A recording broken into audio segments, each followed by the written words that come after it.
Good afternoon. I am attorney Mawuli Davis of the Davis Bozeman Johnson law firm.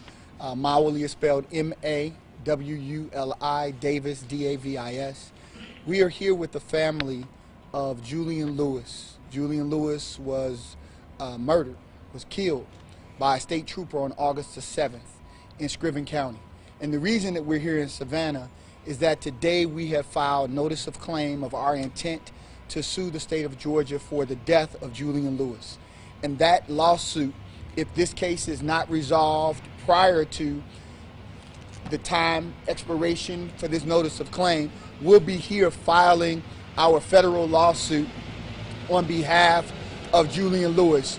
We have with us today co-counsel and my law partner, Mr. Francys Johnson, came over from Statesboro. We have as well Julian Lewis's mother, aunt, and wife, as well as other family members and supporters, and we're joined by a number of Savannah activists as well who recognize that what happened to Mr. Lewis in Screven County happened to all of us throughout this state of Georgia, throughout this country, and that they're here to provide support that we'll need as we go forward. And we believe that Julian Lewis's name should be a household name because of how tragic his death was, that he was shot within a second of this officer exiting his vehicle in the head, killing him almost instantly, and there was no justification for it. And so with that, I'd like to bring attorney Francys Johnson to discuss more about the notice of claim. You'll hear from mom, from his wife, and then we'll accept and receive any questions you might have. Attorney Johnson. Francys Johnson, Davis Bozeman Johnson firm, and we're proud to represent the Lewis family. Julian Lewis should be alive today. Julian Lewis should be with his family preparing for a COVID-safe Thanksgiving. Julian Lewis should be a part of the community that he belonged to in Sylvania, Screven County, and he is not. He is not, according to the state, but for one reason, and that is the unlawful actions of Jacob Gordon Thompson, who committed aggravated assault, and that assault led to Mr. Lewis's death. When he assassinated Mr. Lewis, went beyond the scope of his job, beyond his duties, and beyond the law. And he sits in the Screven County jail, and although there's a reconsideration for his bond today, there's really been no material change, and I expect that the judge would deny that reconsideration request, and that the jury that will be assembled in Screven County will ultimately show this world where it could not be shown in New York with Eric Gardner, where it could not be shown in major cities like Atlanta with Anthony Hill's death, but it will be shown in a small place like Sylvania, Georgia, that no one, even a Georgia State Trooper, is above the law. And so Georgia law requires that we put the state on notice of a claim, and we have done so. And in the wake of the deaths of George Floyd, Breonna Taylor, and Ahmaud Arbery here in Georgia, we are especially grateful for the reforms that have been implemented across our criminal justice system, a bipartisan reform led by former Governor Nathan Deal, which reformed the grand jury process, which reformed criminal process in general as it relates to these cases, but also that has permeated the GBI, which really took a different approach to this case. And in a record time, in less than 7 days after his death, Jacob Gordon Thompson was under arrest for the accusations we previously mentioned, and he is the only law enforcement officer that we know of in the United States that's being held without bond. Even the killer of George Floyd is on bond. And so this is an extraordinary case, and if tried and convicted, he will be the first law enforcement officer in Georgia who is white, who's been held accountable for a death of an unarmed African American. We have Ms. Lewis, and she has made statements before, and today was tough because today, without any real material change in circumstances, the lawyers for Jacob Gordon Thompson asked the court to change its mind and grant bond and that was very difficult for her. So we'd ask that if you want to say something, you say it now. Yes, I want to say I thank my lawyers first of all, and I thank God, who is the head of my life. The death of my husband was very devastating. The money will not bring my husband back. No amount of money will bring him back. I loved my husband. He's not here.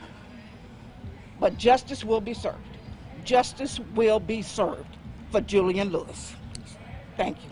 Thank you. Mom, you want to say something?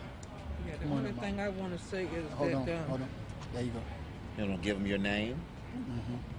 my name is Lindsay Mae Middleton, and I am Julian's mother. And Julian Lewis was my only son. And this young man took my only son away from me. And it's just about to take me away from here. And when my son left here, my son left a lot of work undone. He built the ramp for me, which he never got a chance to finish because this man took my child's life. And it's about to take me away too. But all I want is justice for my only son. Thank you. Thank you. Can you spell the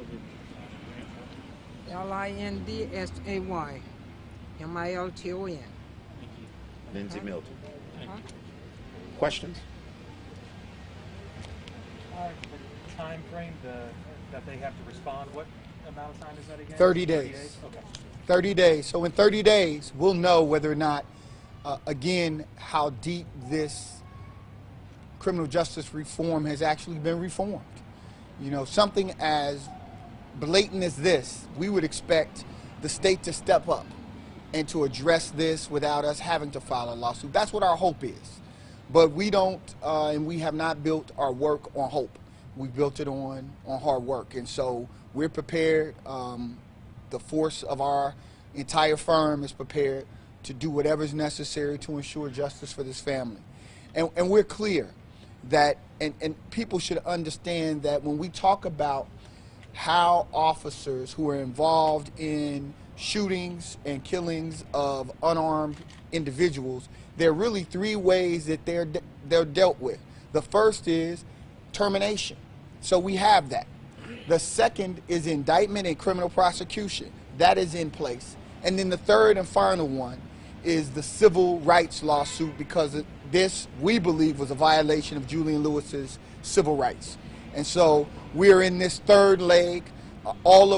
Every step matters, and we're prepared to press forward to get this done. What specifically are you looking for as far as the lawsuit is concerned? So the Tort Claims Act maximum is a $1 million. We've made an additional claim of $12 million as a part of what we believe is his civil rights being violated. Whether we will meet the threshold that will afford this family an opportunity to see that kind of justice, we don't know. But what we do know is that Breonna Taylor, there was a settlement for $12 million, and we believe that everywhere around the country where these lives have been taken unjustly, that we have to make the demand. And it's been said that there is really no justice without there being a demand. So the demand has been made, and that is what our focus is at this juncture. Do the criminal proceedings, do they have any bearing on this particular suit, do you believe, or is that something entirely separate? Well, I think so to your question, the criminal prosecution of Jacob Gordon Thompson is separate from this civil action that we filed today. We have a criminal justice system and we have a civil justice system in this country. But the criminal charges against Mr. Thompson, the aggravated assault, the felony murder charges, and the speed for which this investigation was done and those conclusions were reached, and the clear message that the GBI's investigation, in coordination with the Ogeechee Judicial Circuit District Attorney's prosecution of this matter, has sent a clear message that what happened on August the 7th was not in line with the law, was against what the community values, and that there should be some recompense. And so we think this sends that kind of message, and we would expect a companion message to be sent from a civil standpoint. All right. We thank you for your time, and we look forward to updating you as the case proceeds. Thank you very much. Thank you, Justice.